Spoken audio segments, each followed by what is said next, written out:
नमस्कार दोस्तों। तो तारीख है आज 26 अक्टूबर 2023 और दिन है गुरुवार। आप सभी दर्शकों का स्वागत है। आज की चर्चा होगी लाल चंदन पर, जिसे रक्त चंदन भी कहा जाता है।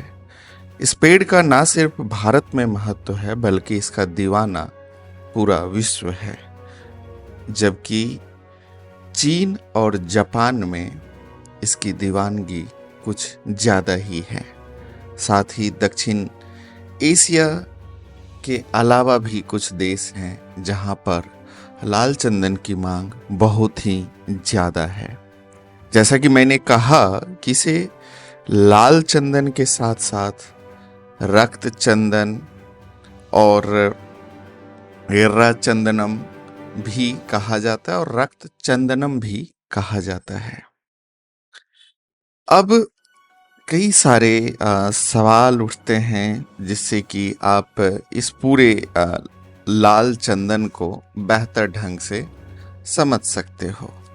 तो सबसे पहले जो आपको समझना चाहिए वो ये है कि आखिर चंदन की आर्थिक, सांस्कृतिक, राजनीतिक, भौगोलिक महत्व क्या है। यदि मैं सबसे पहले चंदन के प्रकार पर बात करूं तो जो चंदन का प्रकार है उसमें मुख्य रूप से दो प्रकार पाए जाते हैं।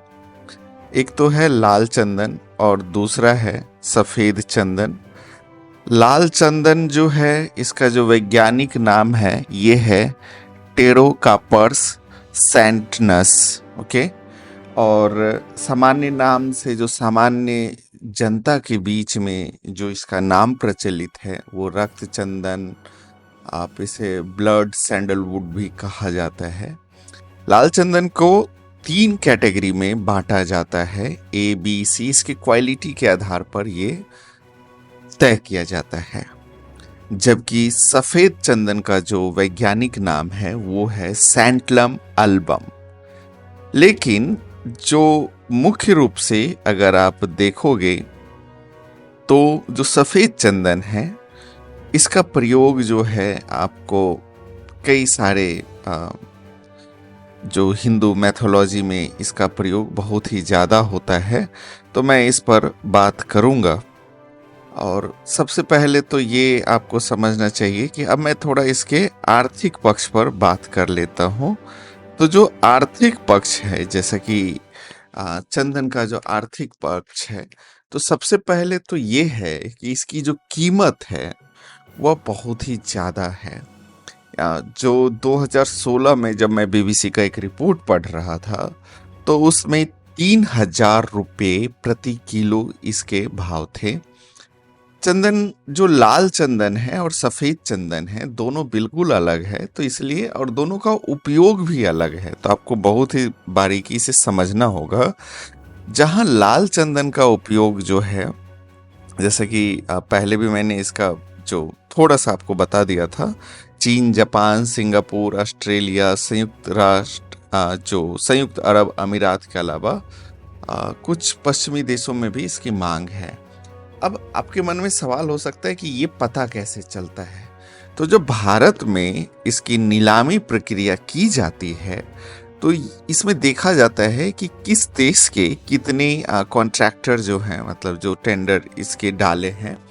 तो सबसे ज़्यादा पाया गया है कि इसमें चीन के जो हैं लगभग 150 कारोबारी इसमें इनका रुचि था। अब ये तो हो गए थोड़ा सा पक्ष।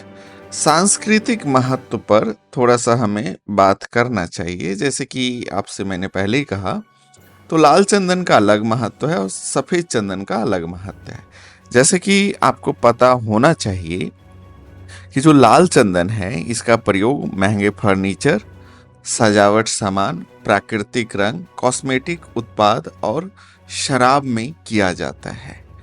लेकिन शैव तथा शाक्त परंपराओं को मानने वाले लोग भी पूजा पाठ में लाल चंदन का उपयोग करते हैं। वहीं पर जो सफेद चंदन है इसका प्रयोग दवा, इत्र, हवन और पूजा में होता है। साथ ही इसी से संबंधित एक आपको मजेदार बात बताता हूँ कि एक कंपनी है विप्रो, जिसका नाम होता है Western India Palms Refined Oil Limited, ये इसका पूरा नाम है। अब इसका एक मार्केट में ब्रांड है संतूर। तो संतूर का जो विज्ञापन है वो आप देखोगे, उसमें चंदन और हल्दी, हल्दी बाद में रखा गया है, अब पहले चंदन का है। अब बोलोगे ये चंदन और हल्दी कैसे है, तो सन मतलब सैंडल का जो है 3 लीटर लिया गया है, और टर्मरिक का जो है इसका भी 3 लीटर लेकर के बनाया गया है संतूर। जैसे कि आप सभी जानते होंगे कि हिंदुस्तान में एक तो जाति भेदभाव है ही, धार्मिक भेदभाव है ही, इसके साथ नस्लीय भेदभाव भी होता है, ये किसी से छिपा हुआ नहीं है। इसका परिणाम अगर आप देखोगे तो जो संतूर साबुन है वो आपको गुजरात, महाराष्ट्र, कर्नाटका, आंध्र प्रदेश और तेलंगाना में इस साबुन की पकड़ बहुत मजबूत है। यानी कि जो चंदन और हल्दी का जो है इसका महत्व आपको देखने को मिलेगा। तो इससे आपको पता चल जाता है। और इस विज्ञापन ने जो विप्रो का जो ब्रांड है संतूर, उसको काफी कुछ आगे बढ़ाया, बहुत ही आगे बढ़ाया। अब इसको दूसरा पक्ष इसका आपको ये समझना होगा कि महत्व पर जब हम बात कर रहे हैं तो ये भारत में या विश्व में कहीं कहाँ कहाँ पाया जाता है। तो लाल चंदन जो है वो सिर्फ और सिर्फ पूरी दुनिया में भारत में पाया जाता है। भारत में कहाँ, तो शेषाचलम जो है पहाड़ी एरिया है, इसमें मूल रूप से तमिलनाडु के कुछ क्षेत्र हैं और आंध्र प्रदेश के हैं। लेकिन आंध्र प्रदेश का जो 4 जिला है, चित्तूर, कडप्पा, कर्नूल और उसके बाद जो है नेल्लौर, यहाँ पर ये चंदन पाया जाता है। माना जाता है कि जो शेषाचलम का जो एरिया है इसमें यूरेनियम, ग्रेफाइट, आयरन, कैल्शियम ये सब पाए जाते हैं, जो इस पौधे के लिए काफी महत्वपूर्ण है। अब भौगोलिक दृष्टि से देखोगे तो ये लगभग 5 लाख वर्ग हेक्टेयर में फैला हुआ है। इसके अलावा अगर आप देखोगे तो इसको जो तैयार होने में जो शेषाचलम वाला जो एरिया है वहाँ पर जब ये पेड़ तैयार होता है तो 20 वर्ष में तैयार हो जाता है, क्योंकि वहाँ की मिट्टी इस पेड़ के लिए काफी उपयुक्त है। लेकिन जब कोई प्लांटेशन के थ्रू इसको उगाता है तो 30 से 40 वर्ष इसमें लग जाते हैं, यानी कि सीधा डबल। और जिसके कारण इस पेड़ का कैटेगराइज किया गया है ABC, जैसा कि मैंने आपको ऊपर बताया। अब ये चंदन इतना ही महत्वपूर्ण है तो स्वाभाविक है कि चंदन की राजनीति तो होगी ही। आप सभी जानते होंगे कि वीरप्पन जो तमिलनाडु में एक खूंखार डकैत कह सकते हो, अब जो आपको मर्जी कह सकते हो, तो उसका भी जो सोर्स ऑफ इनकम जो था उसमें इस चंदन की पेड़ का बहुत ही महत्वपूर्ण भूमिका था। अब एक बात और महत्वपूर्ण है कि रक्त चंदन में खुशबू नहीं होती है, किंतु सफेद चंदन में खुशबू होती है। तो ये आपको ध्यान रखना है, रक्त चंदन में खुशबू नहीं होती है। ऐतिहासिक महत्व पर भी थोड़ा सा बात कर लेना चाहिए। 14वीं से 17वीं शताब्दी के मध्य तक राज करने वाला जो मिंग वंश के जो शासक थे, उस समय इसका उपयोग बहुत किया गया था और मूल रूप से घर में इसका प्रयोग होता था। ये चीन का मैं बता रहा हूँ। जापान में भी इसकी मांग थी, और जहाँ पर जब शादियाँ होती है तो वहाँ दिए जाने वाले जो पारंपरिक वाद्य एक इंस्ट्रूमेंट होता है शामीशेन, इसको बनाने के लिए लाल चंदन की लकड़ी का प्रयोग होता था। लेकिन जैसा कि आप सभी जानते हैं कि भूमंडलीकरण के कारण ये जो है हमारी जो परंपराएं हैं वह धीरे धीरे विलुप्त के कगार पर पहुंचती जा रही है। तो इसलिए जो शामीशेन देने की जो परंपरा है वो भी जापान में धीरे धीरे कम गया, जिसका परिणाम हुआ कि वहाँ पर लाल चंदन का महत्व भी घट गया। लेकिन जो चीन है वहां पर तो रेड सैंडलवुड नाम का एक म्यूजियम बनाया गया है, जहां लाल चंदन से बने अनगिनत फर्नीचर और सजावटी सामान संजो कर रखे गए हैं। तो ये आपको समझना होगा।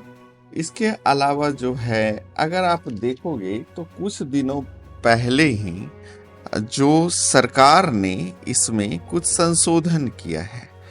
अब ये लाल चंदन की लकड़ी के निर्यात संबंधी ये संशोधन किए गए हैं। तो विदेश व्यापार महानिदेशालय, जिसे हम DGFT भी कहते हैं, कि निजी भूमि से प्राप्त लाल चंदन की लकड़ी के निर्यात संबंधी नीति में संशोधन किया। यानी कि जो लोग पर्सनल लैंड पर लाल चंदन की खेती करने का इच्छा रखते हैं और कर रहे हैं, DGFT ने विदेश व्यापार विकास और विनियम अधिनियम 1992 तथा विदेश व्यापार नीति 2023 द्वारा प्रदत्त शक्ति के तहत इस प्रकार का संशोधन जारी किया।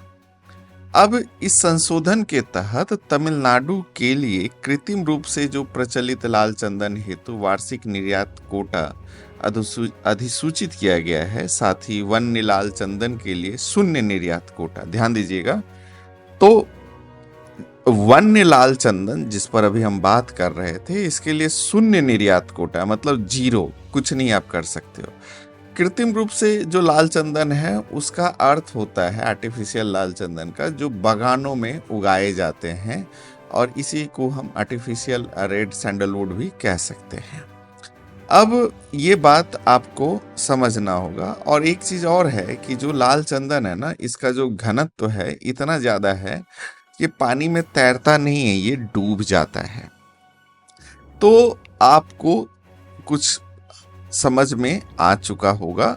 अब है कि लाल चंदन जो है, इसके जो, जैसा कि मैंने कहा कि अब पूर्वी घाट में जो है, जैसे कि शेषाचलम एरिया में पाया जाता है, विशेष प्रकार के जंगलों में स्थानिक आपको एंडेमिक प्रजाति है। और ये भी मैंने आपसे बता ही दिया कि इसको बढ़ने में जो वन्य वाला जो है वो 20 वर्ष में तैयार होता है, जबकि सामान्यतः देखा जाए तो इसको 25 से 40 वर्ष लग जाते हैं। और यह अग्निरोधी और सूखा प्रतिरोधी वृक्ष प्रजाति है। ठीक है। अब इसको वहां की भाषा में राजचंदनम, रक्त चंदनम भी कहा जाता है। और आपसे मैंने और बिंदु पर तो बात ही कर ली है। अब एक बात जो आपको समझने की जरूरत है कि इसका जो है अंतर्राष्ट्रीय प्रकृति संरक्षण संघ, जिसको हम IUCN कहते हैं, कि लाल सूची में एंडेंजर्ड के रूप में यह शामिल है। ये कभी भी आपसे पूछ सकता है। इसके साथ ही साथ भारत का वन्य जीव संरक्षण अधिनियम 1972 की सूची जो 4 है, उसमें भी इसको सूचीबद्ध किया गया है। साथ ही साथ वन्य जीव और वनस्पतियों के जो एक इस पर जो अंतर्राष्ट्रीय व्यापार पर कन्वेंशन है, साइट्स, इसकी परिशिष्ट 2 में भी इसे सूचीबद्ध किया गया है। इसके अलावा यह इतना बड़ा मुद्दा है कि अगर आपको लाल चंदन से संबंधित किसी भी प्रकार की कोई फिल्म में रुचि है तो आपने हाल में ही पुष्पा फिल्म देखी होगी। और ये बात भी मैं आपको बता देता हूँ कि जो भारत जो है, यहाँ पर माफियाओं के करतूतों पर फिल्में बनाने का एक कल्चर रहा है। अगर आपको देखना है तो भारत में जिला स्तर पर कई प्रकार के माफिया पाए जाते हैं, जैसे कि बालू माफिया, कोयला माफिया, चंदन माफिया, सोना माफिया, लकड़ी माफिया, शराब माफिया, जल माफिया। इसका अंत नहीं हो सकता है। जिसका भी प्रोडक्शन कम है, उस पर नियम है, तो उसका एक कालाबाजारी शुरू हो जाता है। जैसे कि आपको याद होगा कि गुजरात में शराबबंदी पर एक फिल्म बनी थी, शायद उसका नाम रईस था। ठीक है। और इसके अलावा जो है कोयला माफिया पर गैंग्स ऑफ वासेपुर देख सकते हो आप, कि कोयला खनन को लेकर के उतना नहीं था, लेकिन उसके वजह से जो एक परिवार की कहानी उसमें उभर करके आती है। गोल्ड स्मगलिंग पर तो हमेशा अखबारों में आप पढ़ते होंगे कि दुबई से गोल्ड लाने का एक कॉन्सेप्ट रहा है और एयरपोर्ट पे पकड़े गए। तो इस पर अभी एक हाल में ही वेब सीरीज आई है जिसमें के मैनन ने एक्टिंग की है, और वो मुंबई के काफ़ी बड़े डॉन थे। उसको आपको कमेंट बॉक्स में बताना है, तो ठीक है।